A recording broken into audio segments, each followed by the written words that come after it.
Oh, hey, hi, hello, welcome to another episode of the Drek Show.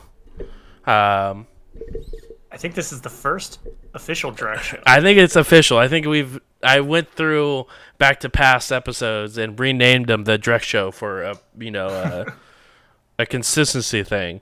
But this is the official first the Drek Show. Um, and we're here to talk about something that's very close and dear to Donnie's heart, magic. Uh, for Shadowrun, obviously. Um, It's the thread of the system that keeps me enjoying it. I think it's the one of the few things in this system that was done correctly the first time around. Uh, I had a lot of gripes with at first trying to learn the sixth edition, but I felt like the one thing I didn't really have to try super hard to learn was the magic portion of this book. Um, They at least keep it all together. yes, So referencing rules is like maybe 30 pages. exactly. Instead of the whole rulebook for decking or being a rigger.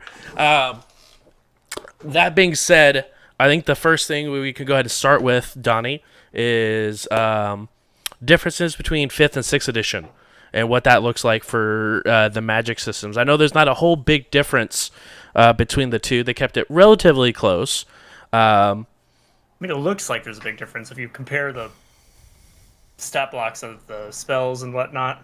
You know, you have drain is F minus a number, which they switched with just a straight value of drain. Right. But I mean, you in fifth edition, you can what is it? You can increase the force, which increases the damage. I don't know if it increases area and stuff like that. It depends on the spell. So depending on the spell, so like Fireball, if you increase the force, it increases damage and area. Um, so it did a little bit of both, depending on the spell description. And each spell, you then had to read a little bit further to see exactly how force affected said spell. So yeah, Yeah, it's a little bit different. yeah. In sixth edition, they kept all that. It's just not. It's all universal basically. If I have a spell, I can increase the drain value by amplifying it, which makes it does more damage, or increasing the area. And basically, unless the spell description says otherwise, if it's an area spell, you can increase the area. Otherwise, you can't. If it's a damaging spell, you can increase the damage. Otherwise, you can't. So, and then there was another one. Um, what was the third one? Not duration or something. There's three things you can amp up a spell for. Is there? I just thought it was the two. I thought it was AOE and damage. Is there? Let's find out. Can you amp it up So, for duration of spell, like how long it lasts? no, that doesn't sound right. Time. Yeah, when using. No, no, that's triggers. Yeah, I think that I'll might find be. it. I think I was saying. I think it's just might be those two. I was wondering if we were getting confused with just triggers. Um, but yeah, in sixth edition, force is no longer, and it's also not a. Um, since fifth edition or sixth edition, excuse me, got rid of limits. You're no longer limited on how many successes you can get in a spell casting based off the force. Um, I think now, if you get more hits, is it if more hits than your magic, it becomes physical for drain. If it becomes if the drain itself is higher than your magic, not about the hits. Oh, so the drain is higher than your magic, then it's physical. Gotcha. Yes. So like most characters will probably start with six magic. If you're up there amping a spell up to seven, that drain is going to do physical, which you can still resist it. I mean, if you resist all of it, then great. If you resist all but one, it's still physical damage. So it's That just the other, drain value that is yeah, higher than not, but not how many not how many points of damage you take is higher than magic, but if just the drain value is higher than magic. yeah. If the drain value is higher than the hits, the caster is experiences stun. The if the damage after resistance is higher than okay, so no, you're right the first time. If the damage is after resistance is higher than the caster's magic, it becomes physical. There we go. Okay. I thought I knew the system a little bit. Changed that. I think it was originally what you said, and then I think there's an errata that was added to the Seattle edition that made it damage was. I don't know. I like the way I said it better because when are you gonna resist drain higher than your match? I mean, you're just gonna die. I think that was the point for balancing for amping up, because if before you could amp up indefinitely and cast. They added errata to that in the companion also. You can't amp up more than the maximum number of adjustments that can be made is equal to your magic or sorcery. But that's still 7. Yeah. So 6 or 7, whichever is higher, which, if you really do like a sorcery 7 using the 1 quality. Exceptional skill. Yeah. So you can amp up 7, which even then that would add 7 drain. You would still need to like not get 4 hits. You'd have to be pretty prepared ahead of time too. Oh, for sure. Like, I mean, exactly. Or you have so much to risk that there's a reason why you're possibly just going to kill yourself to cast a spell, which I sort of like. I sort of like that it's high risk, very high reward for what you need it to do. There is a third adjustment. There is. Shift area. So you can shift the area of a sustained spell. So instead of having like, a sphere radius, you could say, that little space is a little bit out of my area. I can shift the area. So you can like make little pockets inside of the AoE to save your allies to not take damage, or is it like to shift it after you cast it? You can. Well, I guess you'd have to like. I was thinking to move it. Yeah, actually, that's it. I feel like this is all coming fresh to me. It's like, wait, is that how that works? Yeah. So with a minor action, you can shift the area, and it doesn't cause strain. So it's not really an adjustment, but it does count towards the maximum number of adjustments. Right, because you could probably like move it over and then increase damage a second time if you have more people or something of that nature. Yeah, well, like that one spell I used to use all the time, Agony. Yeah, that was an area spell. So you could shift it over. Yeah, I should have shit. Once you knock these people out, just but but I guess you can only do that up to your magic now. I can't just like keep moving it. But I mean, it's per round, right? It just says up to magic adjustments per spell. Gotcha. Okay. And it costs a minor action to do that. Wow. So I guess technically, you can, each time you do that, maybe I'm looking too much into it, but it counts towards the adjustments. I would think. Yeah, I mean, I would 100% agree. Interesting. Okay, cool. Chat, you learn something new every time you open up the book. I take that for how you want. But other than that, I don't think there was really other main differences between 5th and 6th as a magic system as a core, besides force that was being removed for that was limiting, as well as possibly using for changes to spells. They had limits, but that was part of the skill system. Yeah. It was part of anything. Yeah. It was how to keep damage as low as possible without just running away with the game. But something I do want to talk about, Shadowrun has a very unique magic system in general, where, unlike D&D, there's no spell slots. You just cast spells until you knock yourself unconscious or die. I really like that because I never feel like I'm, okay, cool, I cast my 3 spells, and now I'm just shooting little beams of red dots at people and hoping that it hits as a cantrip. I never feel like I run out of juice after 2 turns in combat, unlike sometimes with like D&D with brand new level 1 characters. You have 2 first level spells and then you're just throwing cantrips or using a dagger, which at least at first level those cantrips are kind of useful, but by 4th, 3rd level, right, kind of crap. Right, like and then at that point you're hoping to hit the level 6 where like the damage becomes doubled, because like at least 5th edition, like the cantrips scale up like 6th, 8th, and the 12th level. Not in Pathfinder. No, Or Starfinder. no, they're just like, well, these are your spells.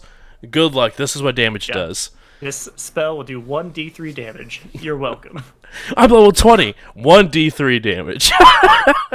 But I'm the opposite way. Like I never liked spellcasters because of that spell slot system, because I'm a person that holds on to my resources Right. until I need them, which is never.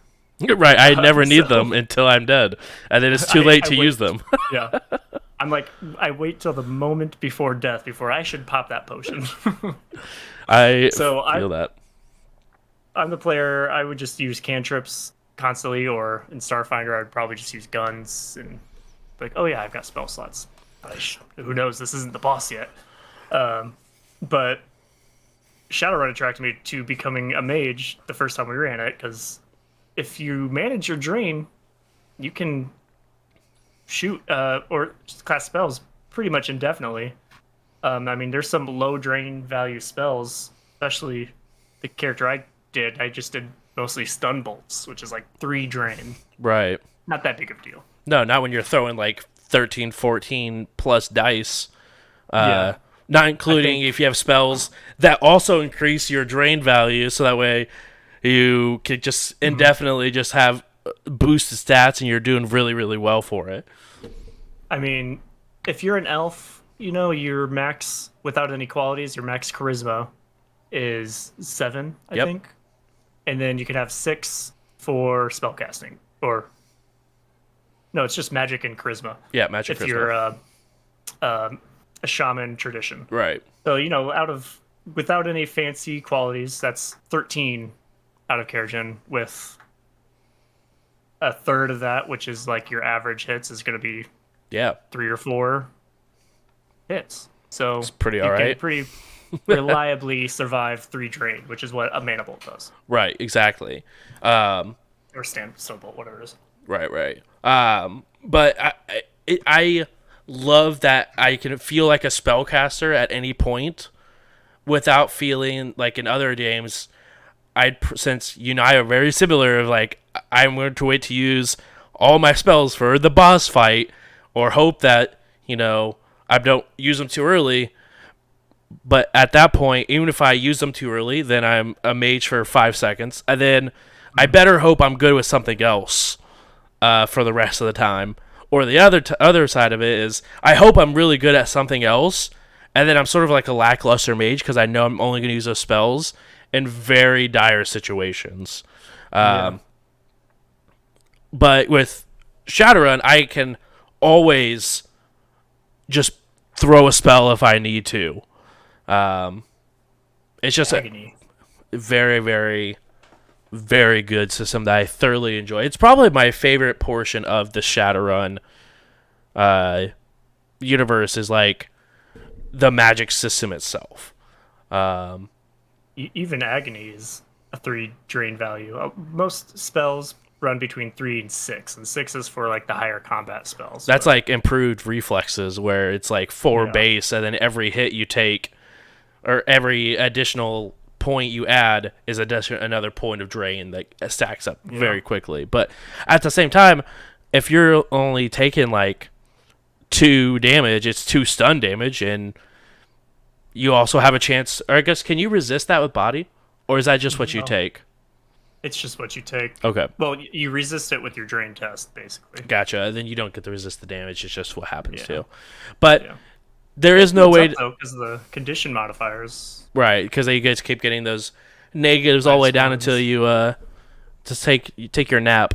But it's also very good because you could take damage, but that damage cannot be healed magically, Or or with Medically. medically. No, you just have to sleep. You just have to take a nap, Yeah. which is good because it's a way to slow down the spellcasters and not be like, oh, I'm gonna like get myself to practically the edge of falling unconscious, and then have this guy who's really good at, or medic, just come up and heal me real quick, or heal myself up that, and then keep casting out spells. It's a really good way to balance it, I think. Yeah, definitely. And then going back to what you were saying just a moment ago, it also really helps with role playing, because a lot of games where you have I don't know, speak with undead or uh, RP spells that require spell slots, you don't always want to waste it on like a random dead body. Maybe this guy has nothing to say, so I'm not going to even attempt it. In Shadowrun, it's like if they don't have that spell, but if they did or something similar, there's plenty of RP spells. You're more likely to play the mage role in RP and not have to worry about the spell slot resources. I think of Tread Phantasm a lot because I know that can be like something that can be sort of RP heavy for like intimidation or like just like playing pranks on people. Like it's very RP heavy of a spell. Where I would hate for that to be a spell slot. It's like, well, I can't do this really cool in-game character moment because, man, if I need that spell slot to cast heal on someone later, that's not going to happen. One of my characters I've always kind of really want to do is like a trickster mage, Yes. manipulation. But I've always just wanted to like animate a wooden chair and just slide it out from someone while they're sitting down. Yeah, it'd be so good. Just for the walls. Just for the kicks and giggles, just once. I get it, and that's what I like about like you can like comfortably do that. Like you could choose like the animate wood spell and know that okay, it's probably not like the best spell slot to use or like this spell to have in your arsenal when you get to choose your spells. But I'm not going to be like, well, there's my second level spell slot. Can't you cast any? I can't cast Fireball for today now because I decided to pull this prank on Joe Schmo at the bar. And that reminds me, you also don't have to prepare spells. You can just learn up to like what is it like twice your magic? Twice your magic worth of spells as your max. Yeah. I thought maybe it might have been more, but either way, I mean, if you have 6 magic, that's 12 spells. Yeah. I mean, you don't necessarily need one of every element of like a combat spell. Oh, absolutely. Maybe not. 1 or 2. It's pretty hard to. Eventually, you get like 5 karma, and like, all right, I'll just pick this spell. Let's add that to my arsenal. Right. Exactly, and that's what feels really cool. Is like it eventually gets to that point where I can choose an arsenal without having to wait X amount of time for like in Starfinder or D&D, it hit that level up and get that really cool spell that I have to wait, until I can get at 9th level spell casting, which is like level 18. I can get this super awesome spell that rains meteors from the sky, and you can just like, well, you can only use it once. Right, you could use it once per day. But this one, you're like, well, I could choose any spell from the list. Minus a few. Great. I can now know that spell and I can cast it as infinite amount of times a day. It's very, very cool. Well, I mean, until you pass out or die. One of the two. Yeah. Luckily, as long as the drain value doesn't get too high, you'll just pass out. Yeah. So exactly. There is that. There's you that. really don't have to worry about dying unless you push it to the limit in combat. Right. But in RP, your runner mates will get you home and get you tucked in. That's the hope and dream, at least. Or they realize you do it too much, and then they just leave you there and let you learn your lesson. Right. Or let someone that's in lower Seattle just walk around and just pick your pockets and call it a day. I thought you were my friends. It's called tough love. Let's see. I feel like we could keep talking, but there's 3 areas of spells. There's counter spelling. Oh. There's custom spells and street weird. We have a lot to talk about this episode. What do you want to talk about next? I on my list I have like the differences between the magical fields. So like adept, mage, street adept, or not adept, mage, mystic adept, and aspected magician. Adepts, as if you're familiar with the system at all, have some magic to them, but they're mostly just passive abilities. There are some active ones, but mostly are passive abilities that magically enhance your character. They don't give magic to other people. Correct me if I'm wrong, but I think all of them. There's some. Are there some that give bonus to the others, or is it There's just basically an equivalent of like healing. Try to think. I mean, there are some, but it's mostly it's kind of like an alternate. It's like a magic replacement of BioWare in a way. yeah, I guess that's true. It's like way to upgrade yourself magically, where you can increase, stats. You can give your physical like punches and stuff extra damage, stuff of that nature. So that's the adept. Mage is as it sounds. You can spellcast. You can counterspell. You can enchant. You can alchemy. You can summon. I think that's all of mages. Those are all the things. The big difference between mages and adepts, though, is astral projection. Ooh, I forgot astral projection. Guys, there's a whole new level. Let's add that to the list. Yeah, like, asterisk. A whole new level of play here. We talked about the Matrix, which is a whole like level or layer, I should say, that's on top of the physical realm, if you will, of data that you can search through. But there's also the astral plane, where you can go through walls. You can move at infinite speeds, as far as I'm aware of. It's something crazy fast. Yeah, it's something like I don't know, 10 times your magic or something. Right, it's something silly fast. And you can sort of just go and look at and scout out. You can always see stuff that I believe is either magically inclined or has some sort of astral power to it. So like a person you'd be able to see because their astral aura, spirits, living beings and astral aura. Living auras, living beings, all living beings have living auras, and with astral signatures. Which it could be also foci if they're active. So anything that sort of has either life or magic, you could see on the astral plane in the shape of auras. So you could sort of see those things and get a scout without having to physically be at the location, which is very, very cool. Now you can manifest at this location where you you take sort of a ghostly figure, and I don't think you can fully communicate, if I am correct. I think there's some communication issues. I think you can. I mean, we've gone back and forth about this in our past campaigns, and I was like on the boat where you can't, because here's what I think: if you're an astral being, you don't have any physical body. Right, you don't have a voice box. The sound waves. Or how do you have a voice box? You can't talk. You can't interact with sound waves. What's going on? But they did have, maybe it was in the SR missions FAQ where I saw it, but it basically explained that you can pretty much communicate. Okay, cool. Maybe you take a -2 because you're concentrating on astral projection. Sure, maybe. I don't know. Yeah. You take a -2 when you're actually Oh, that's right. Perceiving, right.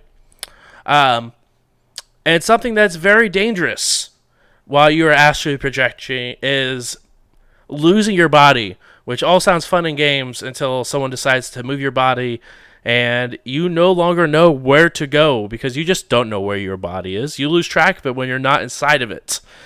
I'm still very, very excited to either do that to a player or have a player do that to someone where their body is no longer there.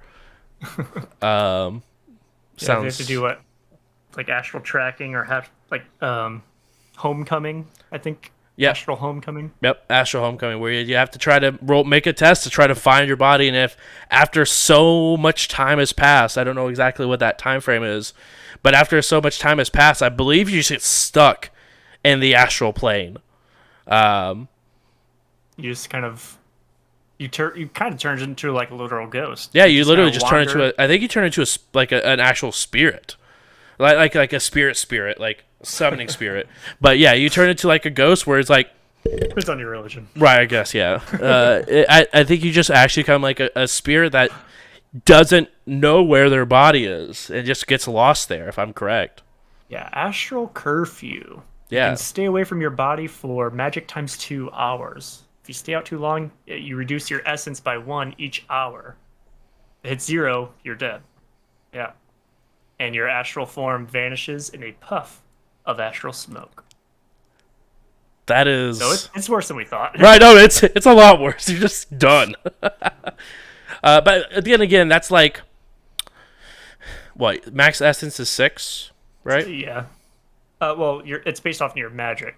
Essence is 6. 6, right. Unless you do the new thing from the companion, where you increase your essence. Well, we'll get there eventually. But Yeah, magic base times 2 hours. Right. So if you get base, if you get 6 for the max, just base.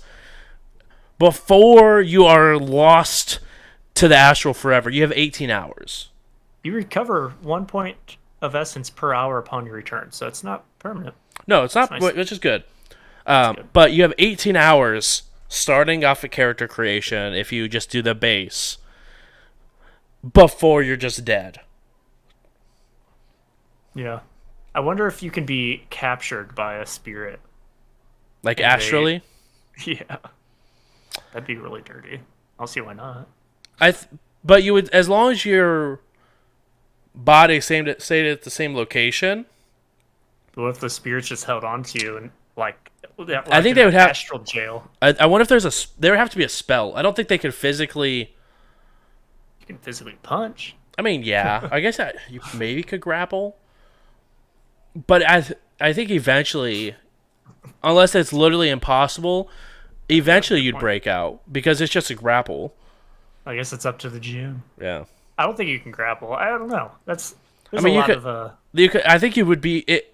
I think in theory you could because there's hand-to-hand combat in astral. Like grappling requires strength. Right, but all those Strength stats are replaced with other stats when you go astral.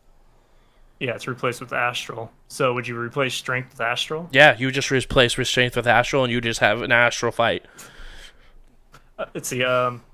Unarmed combat in astral is astral plus willpower. Yeah, so it would just be astral plus willpower to, and instead of doing damage, you just whoever like if he beat you in the test, he would just have you grapple. I would just follow grapple rules, pretty much. Oh, we add that to the new book. Yeah, let's do it. Editor, let's get this mopped up, ready to go. I want astral fighting styles. Yeah, I like it. Martial arts and astral martial arts. That's what we want. Mm-hmm. Drunk boxing in the astral. Finally. Right. We've been Karma can rest in peace now. Okay. So we got mage, we got adept, mystic adept. I know you did some research into this. Mm-hmm. You want to tell the audience what a little bit of a mystic adept is and sort of how it functions to base off those two.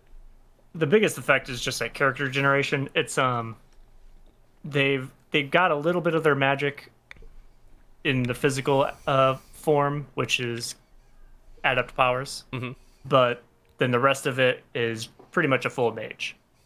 So at character generation, based on your priority, you split your magic pool between adept powers and spells. Okay. But then that's it. Like you don't normally with an adept, your adept powers equals your magic. Always. Okay. Like adept point or power points or whatever I believe they're called. Yeah, power points. Powers points. But with mystic adepts, that's only the case at character generation. So after you start playing, the only way to get more power points is to initiate and take the power point meta magic. Okay.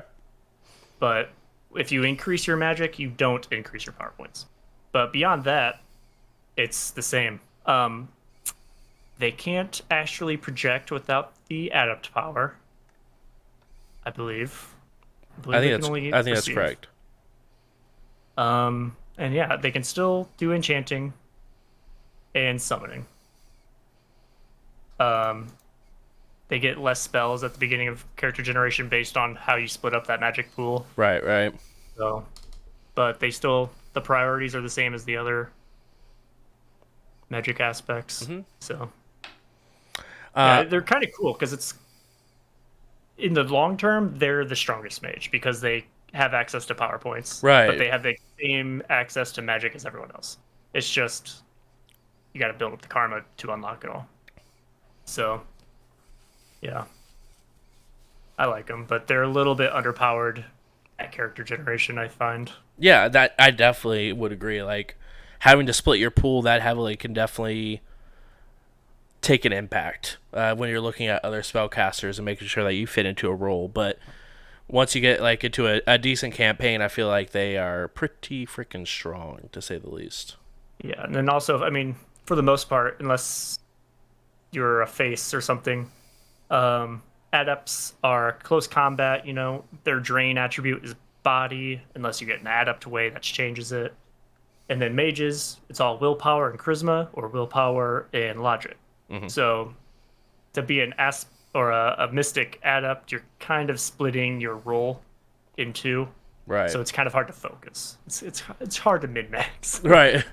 Which is funny that you find them interesting because you are the king of min max, and maybe that's just why we haven't seen you play a mystic adept yet, because it's like I just can't I can't do this. Unless I was like in a living campaign or something where I can get like 300 karma. Living community, living community character. Is this what we're gonna see? I don't know what you're talking about. Exactly. What? But and then last but not least, we have the aspected magician, which is similar to a magician. Obviously, they can astral perceive and project. I believe, but they can only do one of the. I believe it's 4 different categories that a mage can do. Just 3. Is it 3? Well, enchanting, spellcasting, and Summoning. Conjuring. Is alchemy also part of that? Alchemy is enchanting. Nice. So you could do one of those 3 things. You can either cast, but you can't do the other. You can either summon, but can't do the other 2. Or you can do enchanting, but you can't do the other 2. Which is interesting, to say the least. And what's nice about that with character generation, they actually get higher magic than any of the other choices you have selected. I believe they get plus like an additional 1 point of magic as a max. Yeah, which is that's up to 2 more spells. Yeah. At character generation. Yeah. And they're definitely cool if I think they're great if you have a campaign in mind. This is going to be probably the one time you're going to play this character. You won't generate a lot of karma, so you don't have to worry about branching out. Right. It's also one of those aspects where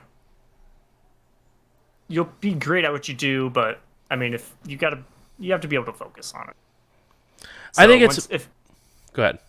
Yeah. If we talk about living communities or Shadowrun missions, you might eventually run out of things to spend your karma on. It's like, I guess I'll initiate again. I also think it's one of those things where eventually initiation becomes too much of a karma sink. Especially because it doesn't increase your magic. Right. And no, you have to spend initiate and or karma to initiate, and then also karma to get your magic increased. I feel like aspected magicians get some, like they're really good at their one thing, magic wise, but it sort of allows them to be good at other things skill wise. So I think like when I think of an aspected magician, I also see them becoming sort of like the driver for the group, or so like a B&E specialist, because they have or a face or like something where you have points you can put into this thing, and you can use your karma to actually increase skills compared to worrying about initiating 3 times, so that way you can sort of get exactly what you want as a mage. Since as a mage, you want to be good at all the points of it. Otherwise, why not take an aspected form? Right. I mean, at least spell casting and conjuring. 'Cause Right. even if you don't plan on summoning, it's really good to know how to banish. Yes, I mean, I mean, oh, that's kind of the role of a mage in a group is to banish spirits. right. Like you're there to deal with any magical threat, whether that is another mage or that is Yeah. spirits. Your job is sort of to get rid of them, because otherwise, the rest of the party's gonna have a very hard time getting rid of those spirits. Otherwise, Yeah. I think aspected magicians are probably better for NPCs, yeah, because then you can have an aspected enchanter. I mean, if you're a GM that, goes by the book when they create their NPCs and like, oh, he has to have. I need to stat out this character perfectly. Every NPC is actually like a character sheet that is saved on a Google Drive. But yeah, other than that, I mean, is that +1 magic at character generation really worth? Losing access to so much other stuff. Yeah, because a full magician can still take other skills. They don't have to branch out. No, yeah, exactly. I think Karma had 1 point in enchanting just so I could do it. Right. But yeah, if Karma would have been a full conjurer, I probably still would have definitely had at least 1 point in spell casting, so you could do it. Right, yeah. Doesn't mean you have to be great at it, but at least I can do it.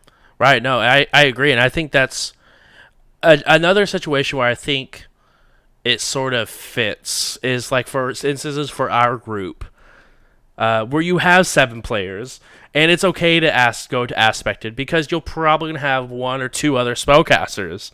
So like we don't need to be having like in a typical Shadowrun where it's 3 to 5,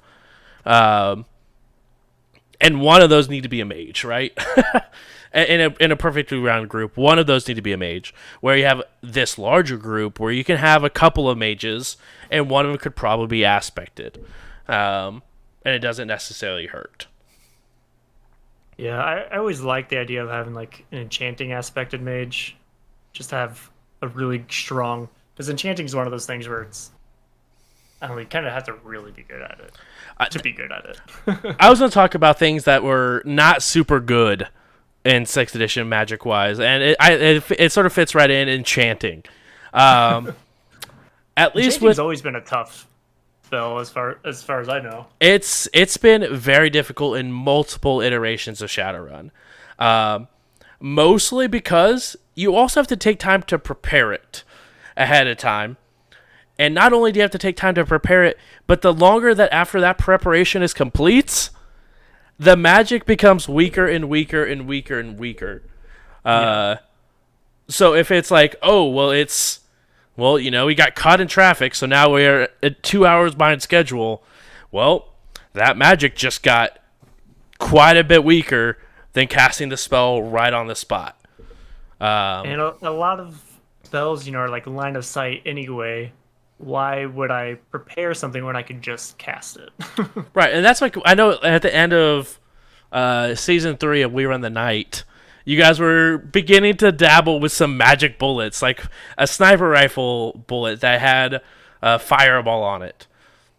Classic. And I think we had that conversation. It's like, if it's line of sight, what's the difference between me just having a sniper scope and just casting fireball than putting it on this bullet and having... I mean, you guys ended up doing it, where you guys were able to sort of be positioned different spot where Konami was able to set up with the sniper rifle, look down, and take a shot while you guys were in a different position moving, and the fireball was able to go off and, not be traced to the mage. Yeah. Which yeah, go ahead. I think that's one of the... I don't remember it happening very many times because I know that we sort of bounce like, well, what is the contact? Like, what causes it?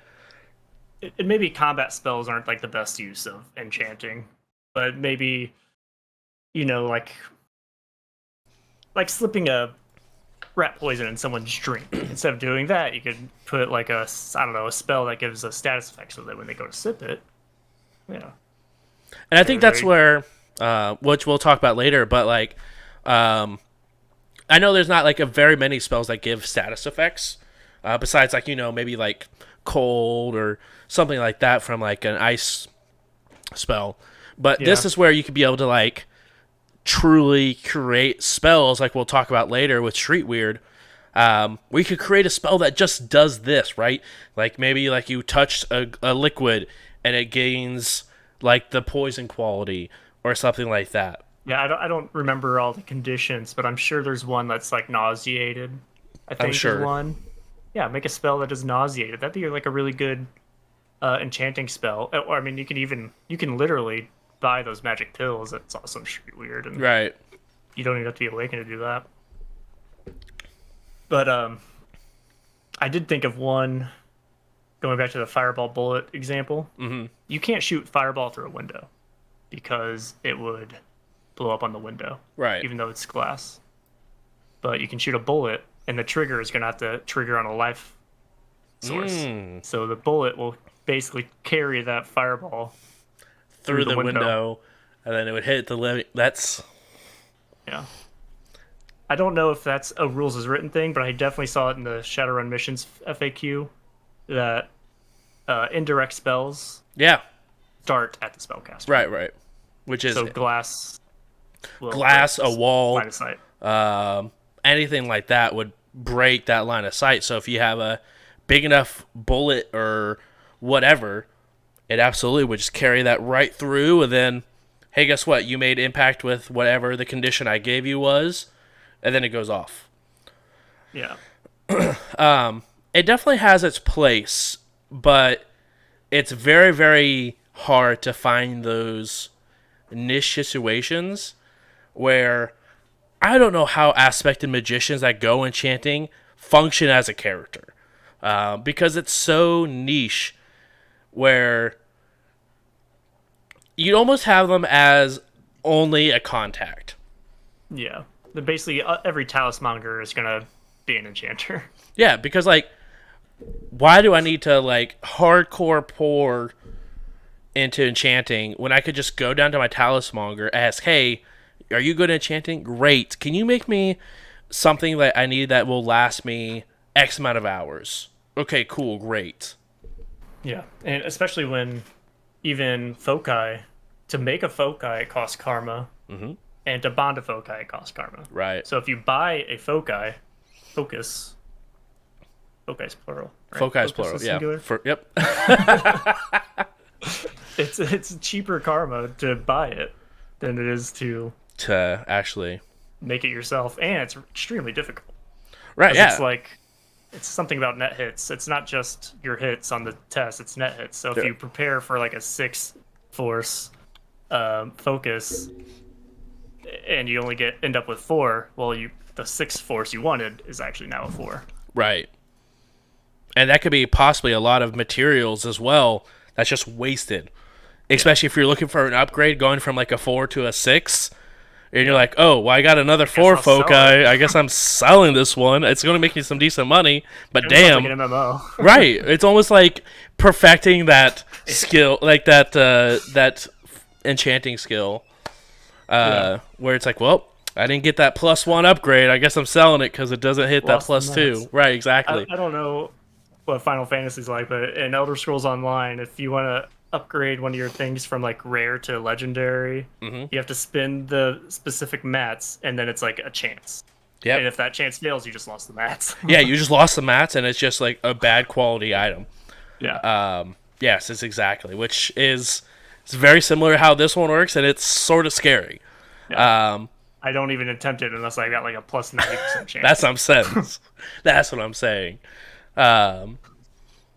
But no, enchanting's a very difficult, and it always has been.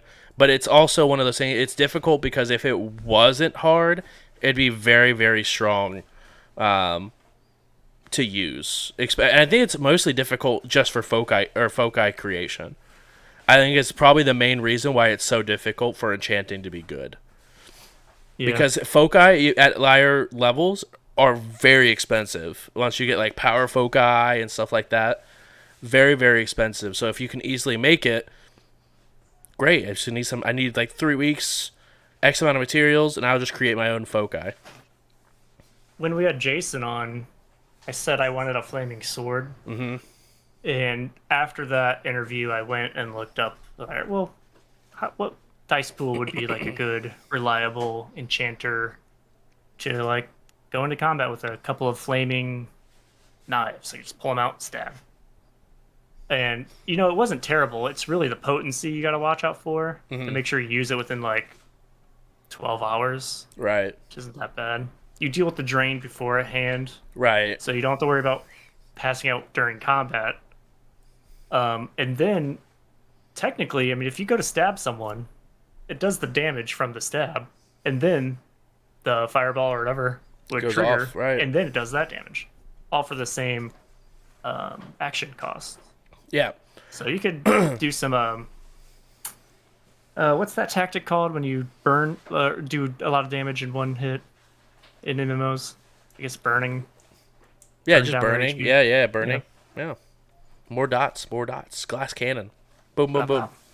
Kill them before they kill you. Exactly. No, and I think it is, but it's also rough because if you do say you take a lot of drain from those preparations, well, now I have to sleep for 8 hours. So that 12-hour preparation I had actually is only a 4-hour preparation, and now it's not good because it's been 4 hours, like with the meats in like 12 hours after I wake up. Yeah. Or else you're going to end up with like a puny little Right. fireball. It's like, oh, this was actually like what would have been equal to like a Force 1 fireball, where it doesn't like, it's practically just like a sizzler or a firework at that point. Just because I didn't want to take any drain. Big thing I want to go ahead and touch on before we wrap up tonight is Street Weird. That book added quite a bit to 6th edition Magic. That being said, quite a bit of it was already in Shadowrun in 5th edition, but they were added blood magic, toxic sorcery, shadow spirits, I think insect spirits as well were added, and create your own spells were added in that book. Yeah, lots of things. Adept ways, more adept powers. Mm-hmm. Yeah, and a lot of it was in 5th edition, but I mean, we experienced this when we did our campaign because we homebrewed a bunch of 5th edition stuff, and it doesn't exactly translate. No, not So as much as we'd like it to. So it's nice to have it officially In the system now. translated for us. Yeah, agreed. I always, when it comes to easy bad guys to make, you just choose blood mages because everyone hates them, and there's probably a contract on them anyway. So the fact that was added into a book, it makes As Technology a corporation I can actually use now as people in the story, because otherwise you're like, well, As Technology is known for that blood magic stuff, and then, well, I don't have a way to put blood magic in the system yet. So it was sort of hard to use As Technology beyond just the name for runs and stuff like that. So They really expanded on summoning too. A lot of the stuff was missing from the core rulebook, such as like binding. I think binding wasn't in the core. correct, it was not in the core. Greater spirits, which are super cool. Mm-hmm. Yeah, as a conjurer at the time, it was the book I've always wanted. I think they also did Astral Gates, and then That Astral was added in the was that in the companion? the Spirit Gateways was in the companion. If that's what you're talking about. I was. Okay, we'll get to that in just a second. I But think they did have a spell called Astral Window. I think in so. Street Weird. Yes, that's what I'm Let getting. everyone see. Yeah, it's just a little spell that makes a window into the astral. So mundanes can see in. But Astral Reputation, I believe, was added in Street Weird. And I really enjoyed that as an addition, because it sort of puts a scope on summoners who were. It made a difference whether or not you actually treated the spirits good or bad. If you let them go before they finished all their task, you gain positive reputation with the spirits. Or if you treated them super poorly, or forced the spirits to kill for you, which spirits don't like being told to kill people. Maybe that's the type of spirits that might kidnap you. Exactly, probably. They're like, oh, listen, this guy, that's what's really cool, actually. We're coming to our world. Right, it was really cool, Slytherin. actually, for summoners who have really, really bad spirit karma, their spirits, like, eventually you go to astral and the spirits are like, you're on our turf now, you're being held here and see how you like it. Yeah, you think you're one of us? How about you hang out here for about 12 hours? Right. No, please. Just on the cusp of being lost to the astral forever. So that way you lose 5 essence, but you have that one essence. You're just like, right, you're one just of those Raiders of the Lost Ark. right. You're just like a husk of a person. For a few hours. Right. But still, you're like, oh, I probably should start treating spirits better. It's an awakening. But other than that, the spells, I know you said that the spell, like creating your spells it's a cool thing, but it's very repetitive, or like it's a very formula related, like X, Y, Z. Yeah. It kind of has to be. Right, I mean, it makes sense for balancing purposes. It has to be X does this to Y so that way Z can happen. But do you feel like that sort of simplicity to it causes it to be difficult to be creative with like creating your spells? Like, it's hard to be as creative as you want to be with it? Yeah, of course. I mean, you're going to run into that with any game. You can't just have a homebrew rule. You know, which is kind of what this is. It's like, here's a chance to homebrew whatever you want, or whatever spell you want within the bounds of the system. But I think this is the best you can get. I mean, you select a type of spell. You know, there's like combat, manipulation, illusion, and depending on that, you know, it does damage. It gives a status effect. It can move a certain type of material in a certain way. It's all pretty much the same thing in a different way. But even the regular spells are like that. Yeah. You know, you have Fireball, you have Water Ball, you have Wind Ball. I don't know what they're all called, but right. I mean, it's the same thing. It's just sort of right, same damage, but then it may have like an additional status effect or something like that. Yeah. So I think it's great because, I mean, it allows you to give flavor to some spells that might even already exist, or right, like you could take those spells and change them to become, you know, spells that are more tailored to your backstory. Yeah, maybe instead of a fireball, you have like a fire snake, and maybe it does a line effect instead of an area of effect. Right, which there's so many cool things that I'm excited to get back into it, because I know when Street Weird first came out, like, we were already sort of, this is like how our characters already sort of are. So to see like some new people take up the mantle of magic and like, oh, and now I have a chance to go ahead and learn how Street Weird is and stuff, like, and other people take time to like build their own spells. I'm super excited for going to our new campaign coming up. I don't know. I'm still jealous. I kind of want to go back and be a full magician and make some combat spells. That's what I'm saying. I mean, it's not too late. I will probably never play a non-awakened character in Shadowrun. That's fair. I mean, like I said, the magic system is really, really good.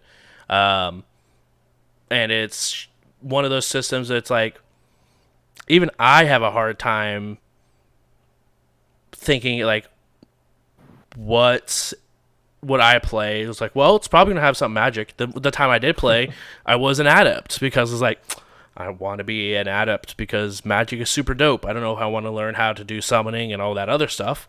But regular magic where I could just like, hey, it's passive, it's already on me, I just get plus bonus, I can do that. Yeah. It was really hard for me to choose adept over mystic adept because I didn't want to give up the spells. You know? But I bit the bullet. I'm going adept. How dare you bite that bullet? Looking forward to it. And then, last but not least, the companion. I know you were looking stuff up earlier on the companion. What big changes did they make with the companion book for alternate rules or new stuff they might have released when it comes to magic? Oh, well, they have... I'll start at the top with transhumanism.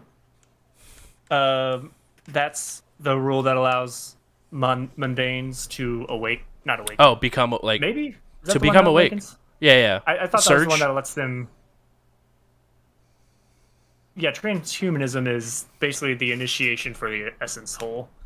You can dig yourself out of an essence hole by I don't know what it's called, but basically initiating, and instead of which would normally increase your magic maximum by one, it increases your essence maximum by one, allowing you to buy more essence or Right. It's sort of removed. um, Too much into those rules. I don't read about mundanes, but yeah, those stinking that's great, you know, mundanes. because why shouldn't mundanes have the same access to increasing their abilities? Yeah. Because if you're a burnout or whatever, and you have like half an essence, there's only so many Bioware you can have. Right. Not only that, but like, You muted.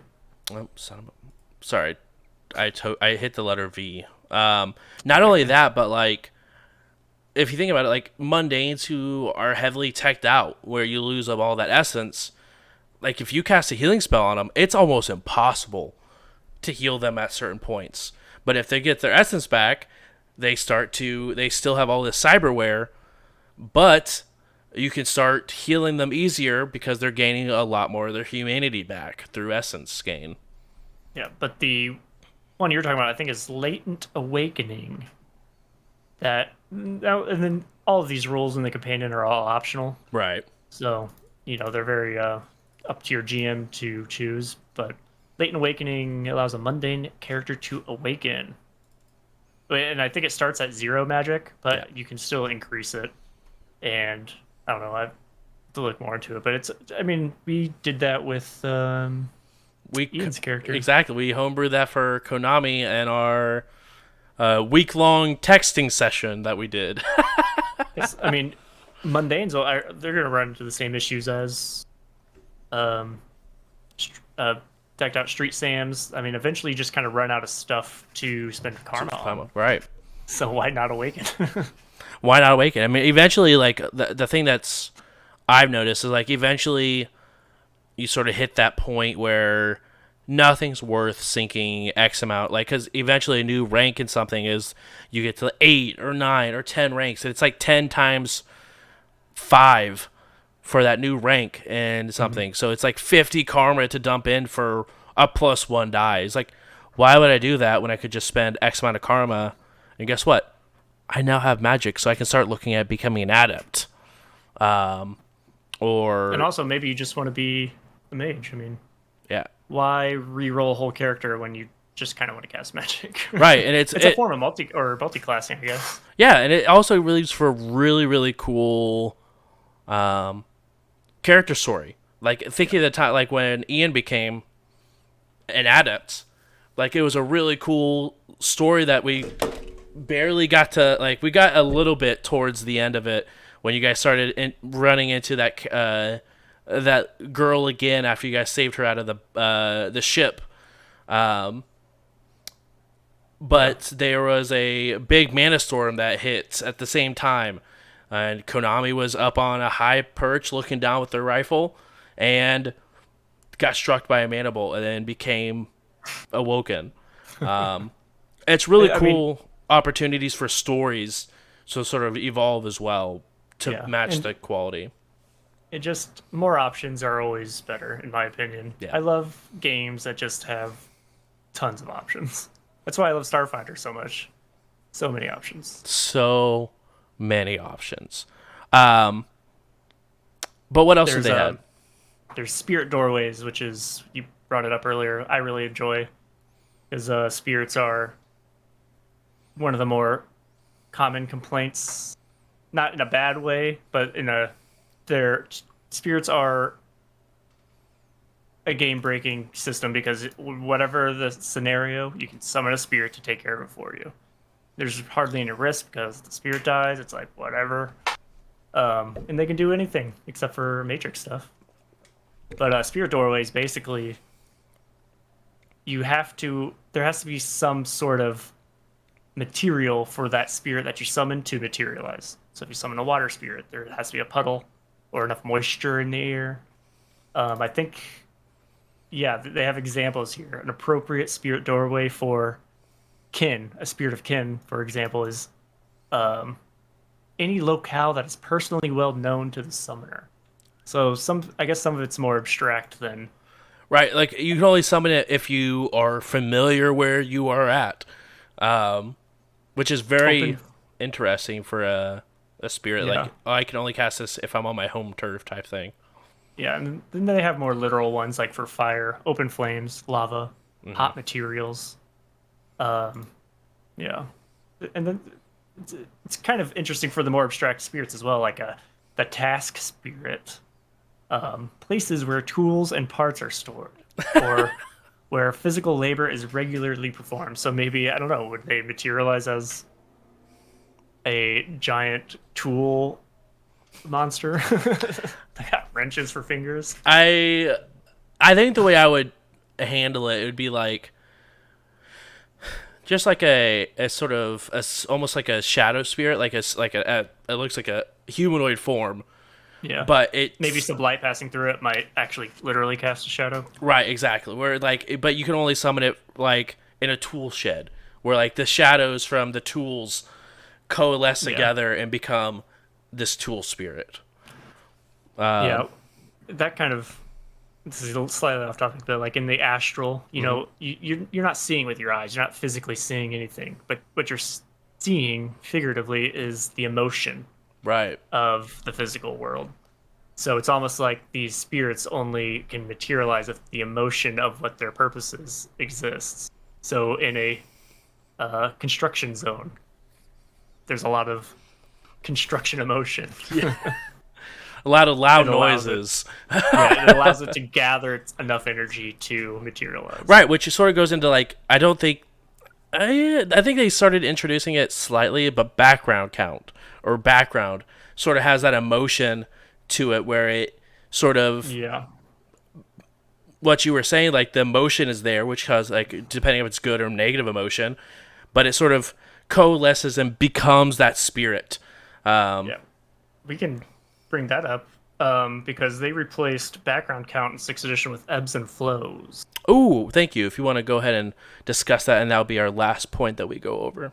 Yeah, but it's basically the same concept. In 5th edition and earlier, you had background counts. Basically, certain areas were aspected towards a certain tradition. You know, this might be a shamanistic area, or this place has experienced a lot of pain. So unless you're into death magic, you receive a background count, which is a dice pool penalty or bonus, Right. depending on your tradition. I think it's all mostly geared towards tradition. Yeah. In this, I think they added it in Street Weird. It's called ebbs and flows. If you're in a mana ebb, you can't spend edge on magic actions, and if you're in a flow, basically you get more edge. And I think that's about the extent of it. There might be different different levels of that, but I'd have to pull it up real quick. But Sure. I mean, it's centered that's around edge, just like most Right. things in 6th edition, for sure. which can that can be pretty detrimental if, especially if I mean my character's an adept, but say my edge geared character, if I can't, spend 2 edge to turn a 4 into a 5, that might be pretty bad. Right. Yeah, for sure. Yeah. Or to avoid a glitch. Yeah. It could definitely be very, very bad very quickly. But I think that's about it for magic. Unless you have anything else you want to add. I think that wraps it up for the magic portion. Well, we didn't talk about I don't know, awakened creatures. I'm just kidding. Maybe that won't be. I think that will be another thing where like it's stuff we can like threats you can find within the spirit sixth mentors. world. Spirit mentors. Like I pronounce that weird. Mentors. Mentors. Mentors. Yeah, spirit mentors. I mean, they are. It's Sensing. equality, right? Yeah. Maybe, do we have to do a magic part 2? Is that where I'm getting? Is there enough stuff with magic that we need to do a magic part 2?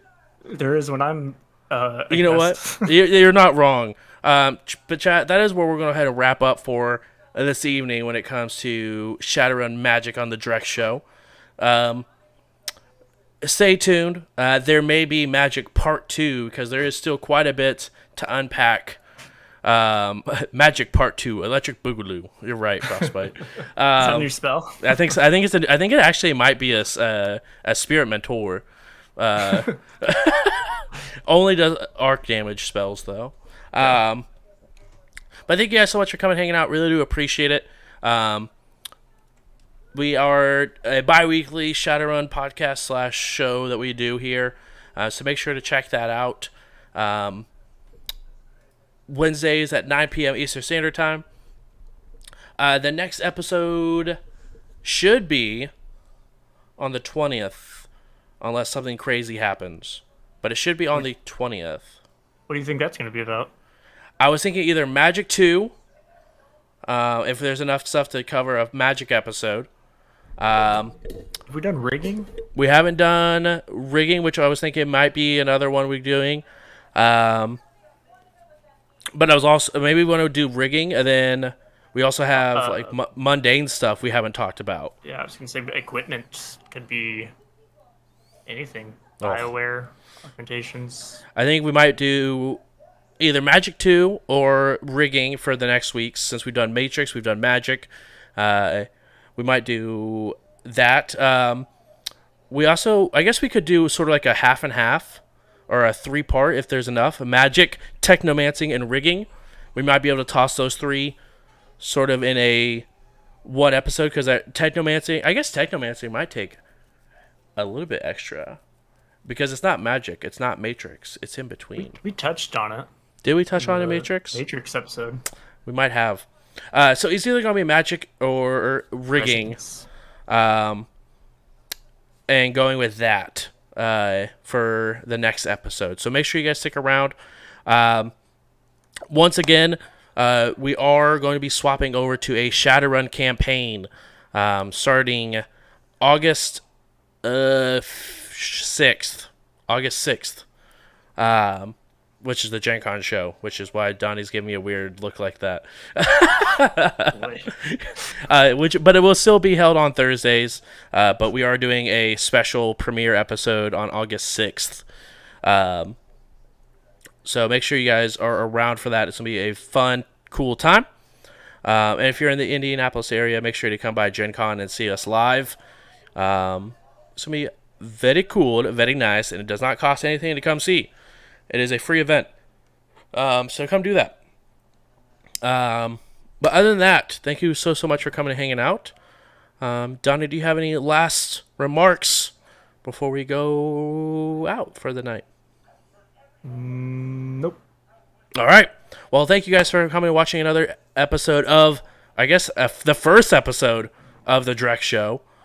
And we'll see you guys on the 20th. With some magic or rigging to be determined.